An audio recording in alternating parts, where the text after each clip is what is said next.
आज 11 मई जिद्दू कृष्णमूर्ति का जय कृष्णमूर्ति का जन्मदिन होता है। किसी भी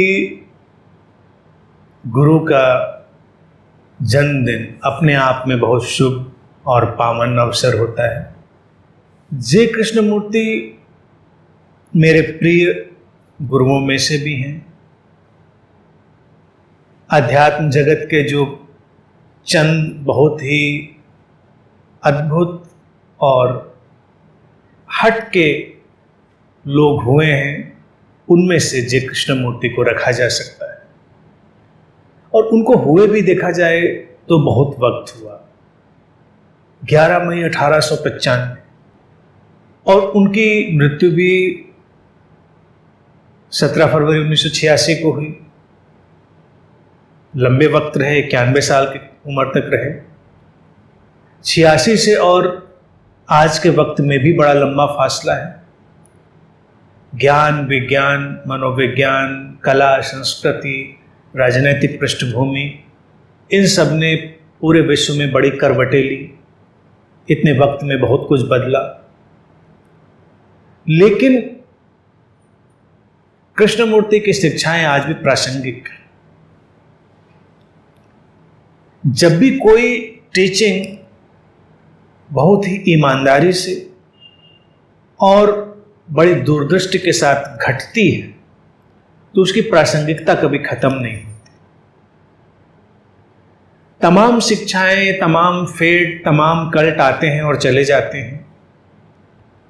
एक वक्त उनका बहुत उफान होता है, लेकिन आने वाली पीढ़ियों तक बात कई बार नहीं पहुंच पाती, लोग सब भूल जाते हैं।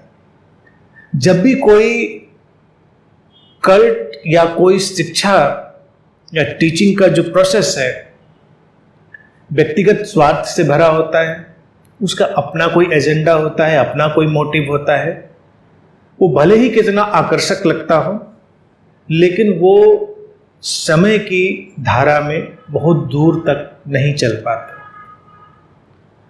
आज हम जिन गुरुओं को भी जानते हैं, वो अतीत के कितने भी पहले के हुए हों या आज के, तो हम देखेंगे कि पुराने गुरुओं में हम उन्हीं को स्मरण रख पाते हैं जो पूरी तरह निस्वार्थ थे, जिनकी शिक्षाएं पूरी तरह निर्दोष थी, कल्याणकारी थी, तो वो कालजयी हो जाती, प्रासंगिक बनी रहती। वक्त के साथ कई चीजों पर हमको पुनर्विचार करना पड़ सकता है। वक्त के साथ, बदलते हुए ज्ञान के साथ हम चीजों में सुधार भी कर सकते हैं। इसके लिए खुला रहना चाहिए, इसके लिए ओपन रहना चाहिए।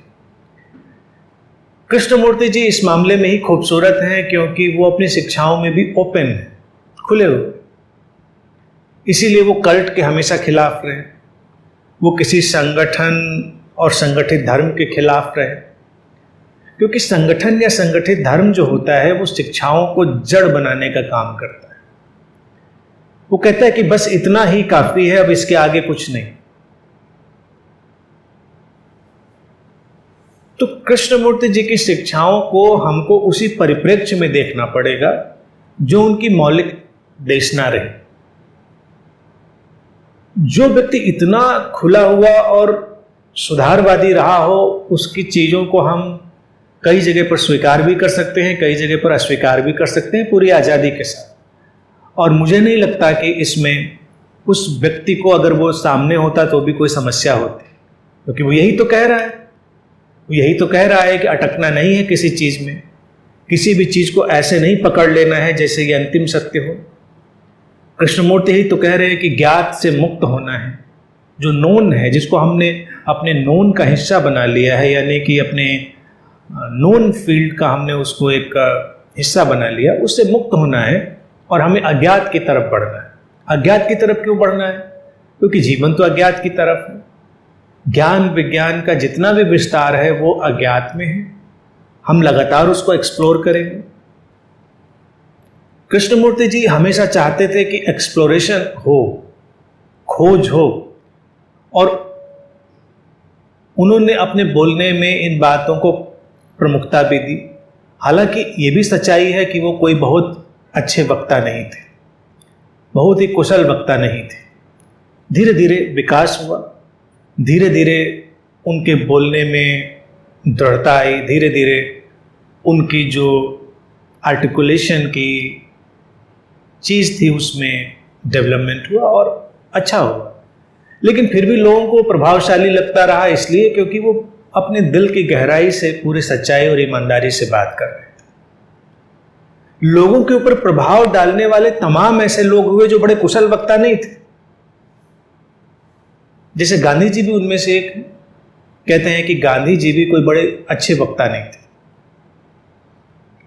उनका बोलने का ढंग, स्टाइल और उनका विषय को प्रस्तुत करने का तरीका बहुत ज़्यादा प्रभावशाली नहीं हुआ करता था।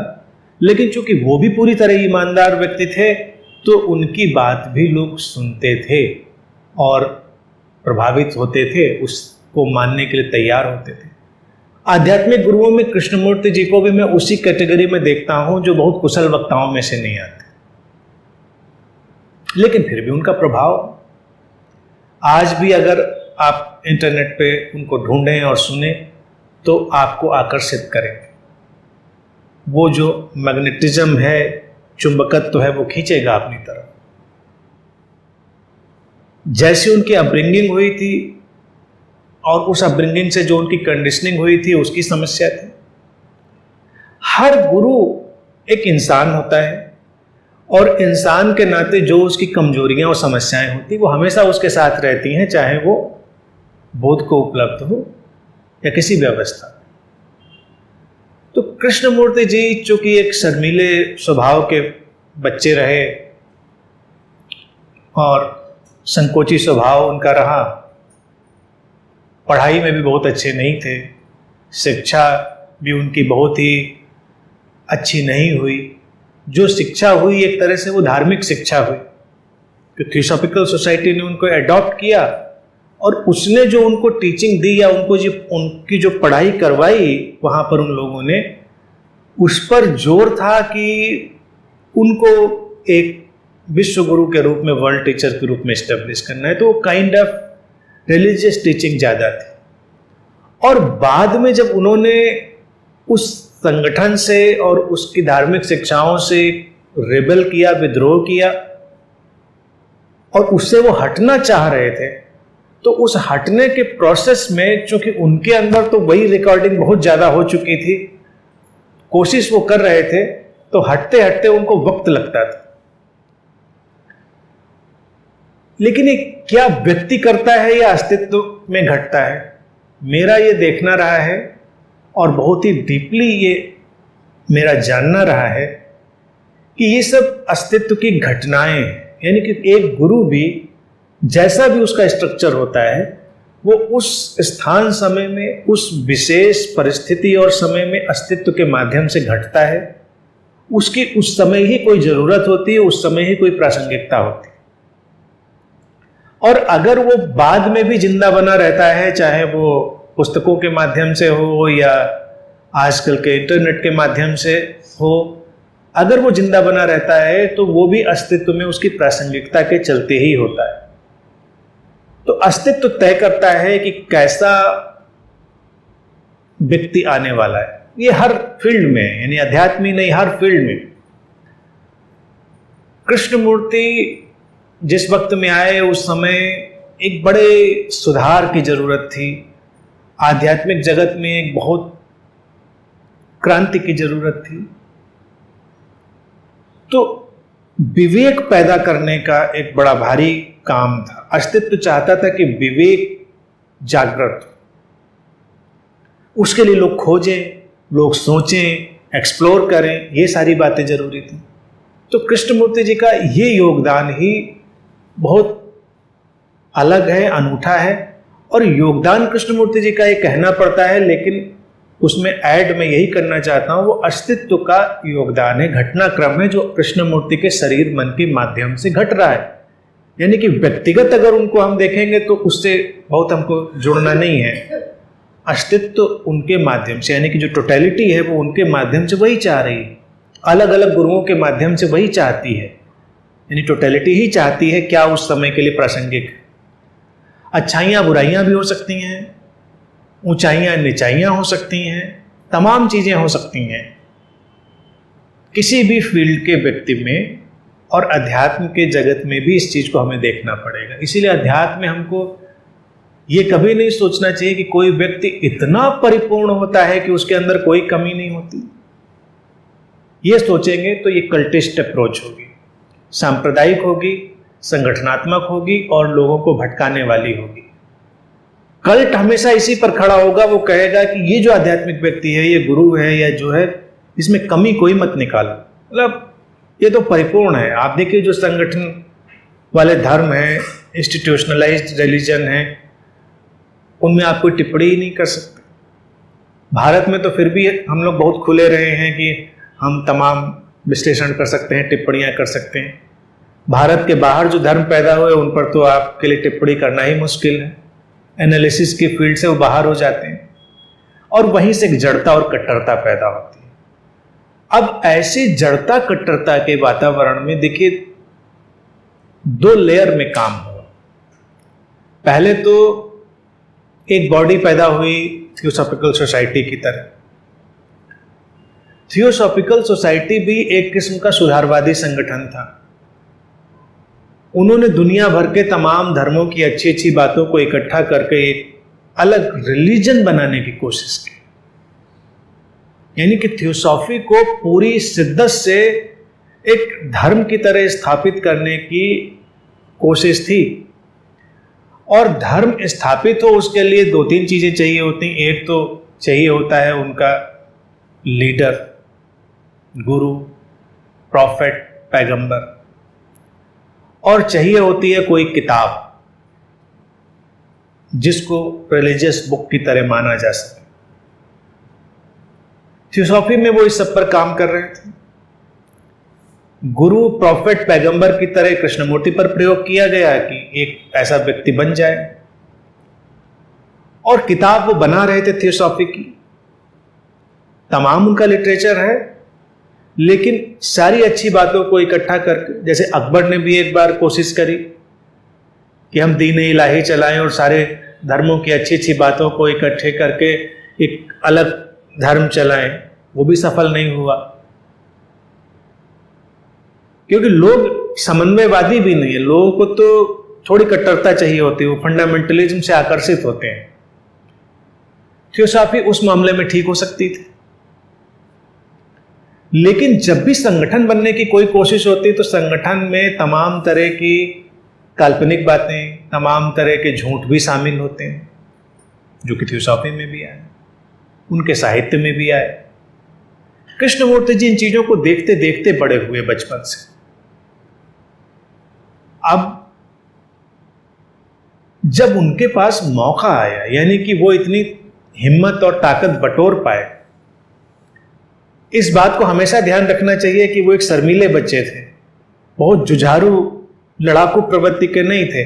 नहीं तो जो घटना उनके जीवन काल में बाद में आई, जब उन्होंने थियोसॉफी छोड़ी और संगठन से बाहर हुए, वो पहले भी कभी आ सकती थी अगर वो जुझारू व्यक्तित्व के होते। लेकिन चूंकि संकोची शर्मीले हैं तो वक्त लगता है। जैसे कई रिश्ते खराब हो जाएं वैवाहिक, तो कुछ लोगों को डाइवोर्स लेने में भी बड़ा वक्त लगता है, सोचते सोचते सोचते सोचते। कई लोग तो 10-15 साल 20 साल ले लेते हैं।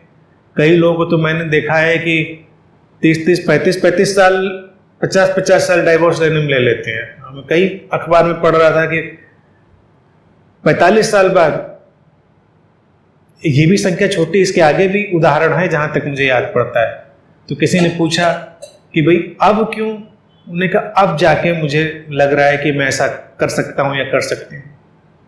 जब टीवी पर प्रोग्राम आता था एक आमिर खान का, जिसमें वो तमाम मुद्दे लेता था, तो वैवाहिक वाला जो मुद्दा आया, समस्याओं वाला, उसमें भी ऐसे केसेस थे। तो उसमें भी वो यही आश्चर्य के साथ पूछता है कि अगर ये विवाह बहुत दुर्घटनाओं वाला था, यातनाओं वाला था, समस्याओं वाला था, और उससे आप अलग होना चाहती थी, महिलाओं से खासतौर से प्रश्न था। कईयों ने 15-15, 16 साल लिए। उन्होंने कहा 16 साल मतलब इतने टार्चरस उसमें अलग होने में? तो उनका जवाब था, वो भी समझने जैसा है, कि हिम्मत जुटाने में इतना वक्त लग गया, धीरे धीरे हिम्मत नहीं जुटती। तो कृष्णमूर्ति के जीवन में भी मुझे कमोबेश ऐसा ही लगता है, उनको हिम्मत जुटाते जुटाते लंबा वक्त लग गया। और उसके कारण ही जब उन्होंने अपनी बोलने की शैली डेवलप करी तो वो हमेशा कहते थे कि हम लोग साथ में चलेंगे, वी विल मूव टुगेदर। वो अपने लेक्चर की शुरुआत ही यही करेंगे, we will explore together, we will move together. वो चाहते थे कि हम कोई चीज़ आपके ऊपर थोपे नहीं, आप उसमें साथ चलें, हम लोग साथ खोजें। लेकिन उनकी ट्रेनिंग तो पहले वाली थी, कंडीशनिंग पहले वाली थी, तो साथ चल नहीं पाते थे। कोशिश करते थे, फिर वो अपना बोलना शुरू करते थे, बोलते थे, बोलते बोलते अपना माइक निकालते थे, फेंकते थे, चले जाते। शुरुआत में तो उन्होंने क्वेश्चंस भी आमंत्रित करने की कोशिश की कि हाँ लोग पूछिए पूछिए। फिर वो पब्लिक कनेक्ट नहीं पैदा कर पाए, उनको लगा कि पब्लिक कनेक्ट नहीं बन रहा, फिर वो अपनी बात बोलते थे और चले जाते। बात के वक्त में वो पब्लिक कनेक्ट नहीं करते थे। थियोसॉफी में उनकी ट्रेनिंग इतनी अलग थलग हुई थी, इतनी उनको अलग थलग कर दिया गया था कि वो पब्लिक से तो बहुत दूर हो गए थे। उसके बावजूद उन्होंने इतना पब्लिक कनेक्ट पैदा किया, यही अपने आप में बहुत ही चमत्कारिक। उनको पाला ही बहुत अलग थलग गया था, क्योंकि वर्ल्ड टीचर बनाने के लिए वो जरूरी था कि उनको अलग थलग रखा जाए और उस सेक्लूजन से ही उनको एक रूप दिया जाए, स्वरूप दिया जाए। तो उनका पूरा एम्फेसिस इस बात पर था कि एक्सप्लोर करिए, सोचिए बात पर। इसीलिए जब उनसे कोई प्रश्न पूछा जाए तो प्रश्न पर वो हमेशा प्रतिप्रश्न खड़ा करते थे। अच्छी शैली थी, उसको और मांझा भी जा सकता था। जैसे कि सीधे प्रश्न का उत्तर दे दिया जाए, आपने पूछा और उत्तर दे दिया, उसके बजाय वो उस पर तमाम विकल्प रखते थे। ऐसा क्यों है, ऐसा आप क्यों सोचते हैं, या ऐसा कैसे किया जा सकता है, इसको हम ऐसे भी देख सकते हैं, क्या हम इसको ऐसे नहीं देख सकते, ऐसा क्यों प्रश्न उठा तुम्हारे भीतर। तो ये एक बहुत ही ज़रूरत वाली चीज़ थी उस वक्त में भी और आज के वक्त में भी। आज के वक्त में भी देखिए, सुई घूम के मुझे लगता है जैसे 100 साल पीछे ही चली गई है हमारे समाज की। समाज भी कभी कभी गोल गोल घूमता है, समाज की व्यवस्थाएं भी गोल गोल घूमती हैं। तो आज की सामाजिक, राजनैतिक और आध्यात्मिक जो परिस्थितियां हैं और परिवेश है, उसमें फिर से मुझे लगता है कि उसी एक्सप्लोरेशन की ज़रूरत है, प्रश्न खड़े करने की ज़रूरत है, ढूंढने की ज़रूरत है, खोजने की ज़रूरत है, न कि किसी बात को मान लेने की। आज की राजनीति भी हमारे ऊपर कोशिश करती है कि बस यही मान लो, धर्म भी कहता है नहीं यही मान लो, हर तरफ से यही कोशिश है कि यही मान लो जो कहा जा रहा है। कोई ये नहीं कहता कि हाँ भाई ढूंढो, सोचो, खोजो, प्रश्न खड़े करो। अथॉरिटी पैदा हो ये खतरनाक होता है, और कृष्णमूर्ति जी की जीवन भर जो लड़ाई थी वो अथॉरिटी के खिलाफ थी। उनका कहना था कि अध्यात्म में, धर्म में कोई अथॉरिटी नहीं होनी चाहिए। वो अपनी भूमिका को भी यही मानते थे कि बस मेरी भूमिका तो स्टिमुलेट करने की है, हम लोग साथ में ही मूव कर रहे हैं, लेकिन मेरी भूमिका बस बातों को और एक्सप्लोर करने की है। अगर कोई अवेकनिंग मेरे पास है तो उसके चलते हुए मैं अपनी बात रख सकता हूं, लेकिन आप भी अपनी बात रख सकते हैं और हम लोग साथ में उसको खोज सकते हैं। ये कितनी जरूरी बात है। आज के धार्मिक जगत में देखें, वो भी जरूरी बात है, और किसी भी फील्ड में देखें तो उस दृष्टि में कृष्णमूर्ति जी बड़े प्रासंगिक हो गए। और कोई भी चीज़ देखिए यूं ही नहीं होती। मैंने तो हमेशा कहा कि इस जीवन में यूं ही नहीं होता। जैसे हम कहते यूं ही हो गया। आज से 25-30 साल पहले या उससे भी थोड़ा पहले जा सकते हैं, कृष्णमूर्ति जी का लिटरेचर डेड ऑथर्स की उसमें लिस्ट में डाल दिया गया था। जैसे लिटरेचर होता है बहुत सारा विश्व का, तो जो पब्लिशिंग वाले लोग काम कर रहे होते हैं, या तो वो एक वक्त पर डेड ऑथर्स में डाल देते हैं किसी को। यानी कि अब वो इतना सैचुरेट हो गया है, ना उसकी मांग है, ना उसकी बिक्री है, कोई उसको तलाश नहीं रहा है, कभी लाइब्रेरी में रेफरेंसेस के लिए कोई ढूंढता है। तो कृष्णमूर्ति जी के साहित्य का भी 125 साल करीब होने पर आ गए, तो लंबा वक्त है। आप देखें तो काफ़ी पहले, मतलब एग्जैक्ट तो मैं नहीं कह सकता कितना पहले, ये मैंने न्यूज़ पढ़ी थी और ये कृष्णमूर्ति फाउंडेशन की तरफ से ही ये कहीं पब्लिश हुई थी कि उनका सारा साहित्य डेड उसमें डाल दिया गया था। उस पर कोई काम नहीं हो रहा था क्योंकि कोई पूछ ही नहीं रहा था, लोगों को उतनी ज़रूरत नहीं थी चीज़ों में। लेकिन अभी के वक्त में इधर 10-15 साल से या 10 साल ही करीब करीब आप कहिए, ज़्यादा नहीं हुआ होगा, फिर से जैसे रिवाइवल हो रहा है। और आजकल उसमें इंटरनेट, यूट्यूब और इन सब ने बड़ा भारी अच्छा काम किया है। अब ये जो इंटरनेट और यूट्यूब की घटना भी है, देखा जाए कि क्या ये संयोग है या ये आज के वक्त की मांग है। अस्तित्व में फिर वही बात है, कुछ यूं ही नहीं होता। आज के वक्त की ये ज़रूरत होगी तो विज्ञान टेक्नोलॉजी के माध्यम से हम आज उस प्लेटफॉर्म पर खड़े हैं जहां हम तमाम तरह के विचारों से रूबरू हो सकते हैं। और आज की जनरेशन के पास ये अपॉर्चुनिटी है कि वो कहीं से भी किसी को भी सीधे सीधे सुन सकती है, यानी कोई बीच में मीडिएटर हो इसकी ज़रूरत नहीं है। सारे जो संगठन है मीडिएटर की वजह से बनते हैं। तो कृष्णमूर्ति जी भी जब इंटरनेट के प्लेटफॉर्म पर आए हैं, उनकी किताबें फिर नए सिरे से छपने लग गईं, उनका सारा रिवैम्प हो गया और उनके जो रिकॉर्डेड डिस्कोर्सेस थे वो नए सिरे से लोगों में अपनी जगह बनाने लगे।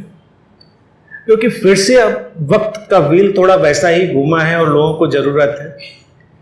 लेकिन अभी हालात क्या है कि वो आकर्षण का विषय और लोगों के अंदर एक एक्सप्लोरेशन का विषय तो जरूर बन रहे हैं, बनेंगे भी। लेकिन इन 100 सालों में और तकरीबन पिछले 25 सालों में ज्ञान विज्ञान मनोविज्ञान का इतना विस्फोट हुआ है, इतना विकास हुआ है कि सारी चीज़ें बदल चुकी हैं। और अब हमारे पास किसी भी चीज़ को समझने देखने का जो कॉन्टेक्स्ट है, परिप्रेक्ष्य है, बहुत अलग है। तो उसके चलते हुए हम चीज़ों को ज़्यादा गहराई से समझ सकते हैं और उनको अच्छे से हम रख सकते हैं चीज़ों को। आने वाले वक्त में जो लोग भी अब काम करेंगे उसमें सारी पीछे वाली जो चीज़ें हैं, यानी टीचिंग्स हैं किसी भी मास्टर की हो, वो उसमें बस एक बैकग्राउंड की तरह शामिल हो जाएंगी और कुछ नए ढंग से कुछ आएगा। तो ये एक प्रोसेस है, खूबसूरत है और आज के वक्त में एक्सप्लोरेशन की, सीकिंग की, क्वेश्चनिंग की बड़ी प्रासंगिकता है। और कृष्णमूर्ति जी का मूल्य आज के वक्त में उसी बात से मुझे लगता है बड़ा महत्वपूर्ण है।